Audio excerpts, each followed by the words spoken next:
अब बिहार की दूसरी चुनावी कुंजी खोलते हैं जिसमें लव कुश वाला समीकरण ट्रेंड कर रहा है। मतलब बिहार की दो जाति कुर्मी और कोयरी का वोट बैंक, जिसे सामान्य तौर पर नीतीश कुमार का परंपरागत वोट बैंक कहा जाता है, लेकिन अब चुनावी माहौल में इसकी नए सिरे से चर्चा हो रही है। वजह है जेडीयू के पूर्व सांसद संतोष कुशवाहा का आरजेडी में जाना। शायद बहुत सारे लोगों के लिए यह खबर सिर्फ किसी नेता की एक पार्टी से दूसरी पार्टी में जाने की हो, लेकिन आज हम आपको समझाएंगे कि इसका असर कितनी दूर तक होता है।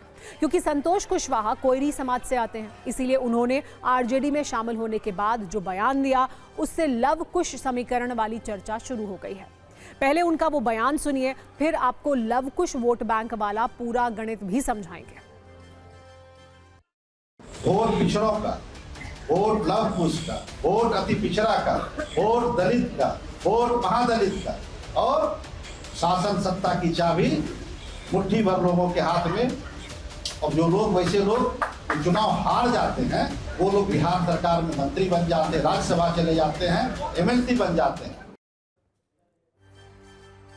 संतोष कुशवाहा के अनुसार जेडीयू अब लव कुश वाली पार्टी नहीं है, यानी जेडीयू के पास अब कुर्मी के साथ कोयरी जाति का वोट बैंक नहीं है, जिसके दम पर नीतीश अब तक सत्ता पाते रहे हैं। माना जाता है कि लालू यादव के एमवाई यानी मुस्लिम यादव के वोट बैंक को तोड़ने के लिए नीतीश ने कोयरी कुर्मी वोट बैंक का सहारा लिया था। लव कुश समीकरण बिहार की 7% से ज्यादा वोट शक्ति को साधता है, जिसमें कुर्मी की हिस्सेदारी करीब 3% है तो कोयरी की हिस्सेदारी करीब 4%। ये दोनों 50 से 60 सीटों पर सीधा असर डालते हैं। पटना, मुंगेर, समस्तीपुर, खगड़िया, सारण, आरा और बक्सर जैसी वो सीटें हैं जहां हार जीत तय करने में कुर्मी कोयरी समुदाय का बड़ा रोल है।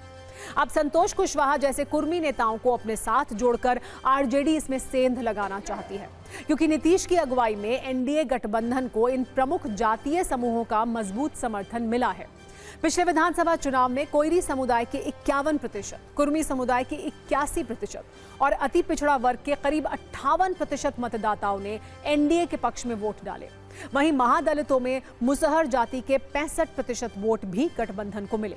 यानी अगर नीतीश सत्ता में हैं तो इसके पीछे कोयरी, कुर्मी, अति पिछड़ा वर्ग और महादलित साथ साथ अहम कड़ी हैं। पिछले कुछ वर्षों में आरजेडी की अगुवाई वाला महागठबंधन इसी कड़ी को कमजोर करने में लगा हुआ है। इसीलिए पूर्व सांसद संतोष कुशवाहा के पार्टी बदलने को सिर्फ एक नेता के पार्टी बदलने से ज्यादा देखा जा रहा है। ये नीतीश कुमार के वोट बैंक को कमजोर करने की कोशिश के तौर पर देखा जा रहा है।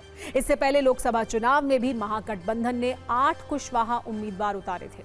कोयरी समाज के कई बड़े नेताओं को आरजेडी के साथ जोड़ने की कोशिश हुई है।